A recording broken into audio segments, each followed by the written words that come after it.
At exactly 2:47 that afternoon, a message from my wife Jessica appeared on my phone. Only 3 words long, yet strong enough to stop my heart instantly. Man filming bathroom. Those 3 words sat on my screen like a nightmare, and deep down I already knew something terrible was happening at my home.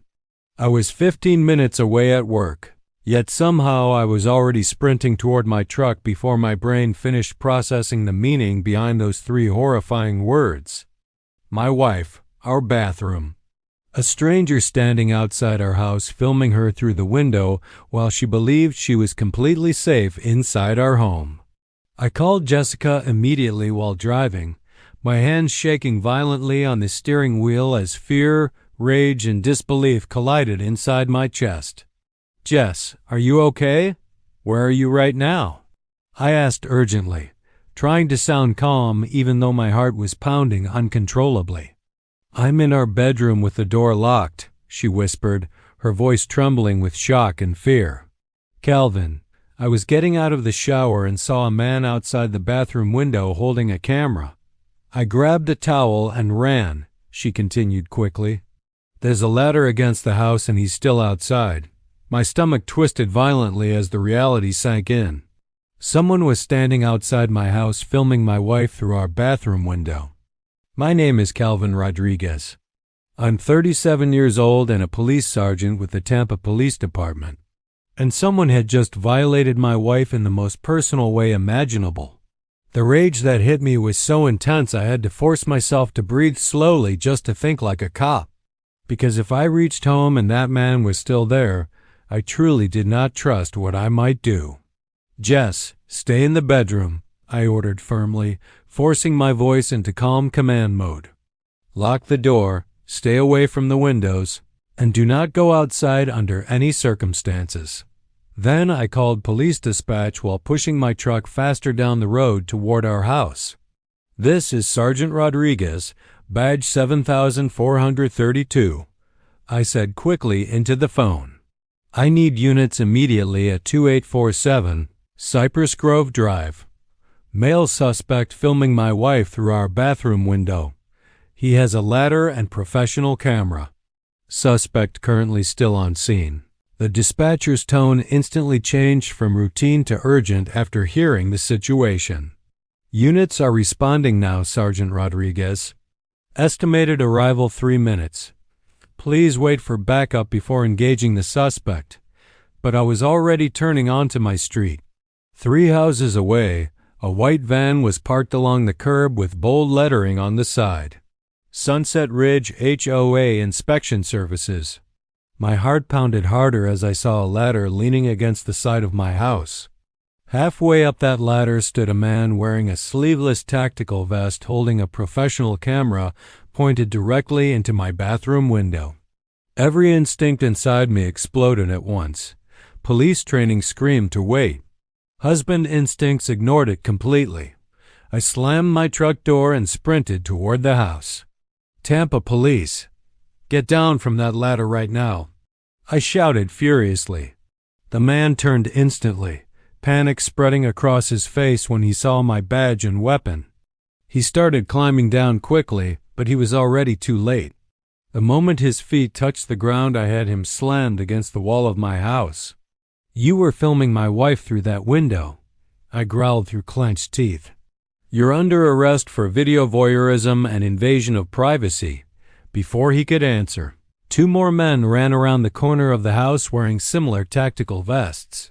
"Sir, we're HOA inspectors," one of them shouted nervously. "I don't care who you claim to be," I snapped. "You were filming my wife. Both of you get on the ground right now." At that moment, 3 Tampa Police patrol cars roared onto my street with lights flashing. Officers jumped out and rushed toward us. Marcus arrived seconds later in his unmarked car and immediately grabbed my shoulder. "Calvin, step back," he said firmly. "You cannot be involved in this arrest." It was the hardest command I had ever followed, but I stepped back. Other officers took control and placed all 3 men in handcuffs. Marcus went inside to check on Jessica while detectives secured the cameras and equipment.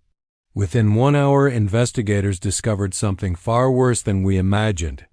The camera contained more than 400 photographs. 17 different women, all secretly photographed through bathroom windows, bedroom windows, or changing areas across Tampa neighborhoods. Vincent Palmer had been running the fake HOA inspection business for 9 months. The inspections were simply cover for placing ladders beside houses without raising suspicion.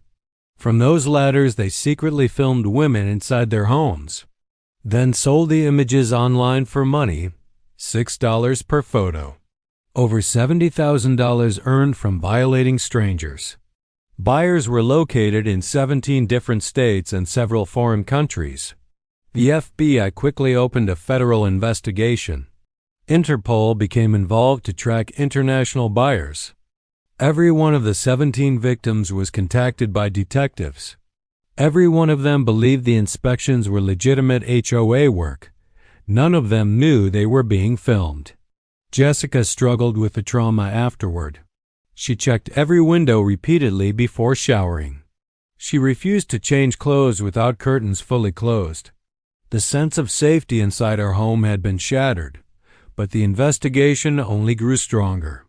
Within 48 hours, 12 detectives were assigned to the case. FBI cyber agents traced Palmer's online sales network. Dozens of buyers were identified and arrested. The criminal trial began 14 months later. Jessica testified calmly in front of the jury while wearing her nurse's scrubs. She wanted them to see her as a normal woman whose privacy had been violated. 16 other victims also testified. FBI agents explained how Palmer sold the images across the dark web. Detectives explained how he studied homes and schedules before filming. The jury needed only 4 hours to reach a decision. Guilty on every count. The judge looked directly at Vincent Palmer before delivering the sentence. You built an operation invading women's most private spaces for profit. You traumatized 17 victims and destroyed their sense of security. Therefore, this court sentences you to 39 years in federal prison. His accomplices received 32 and 35 years.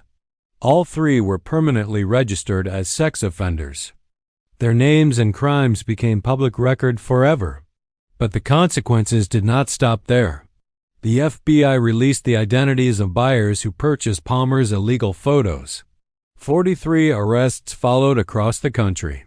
Teachers, lawyers, and community leaders were among those exposed. The $70,000 Palmer collected was seized. It was distributed among the 17 victims. But she also knew something important, because sometimes justice arrives with flashing lights and sirens. And sometimes justice arrives when an entire law enforcement community refuses to let predators escape consequences.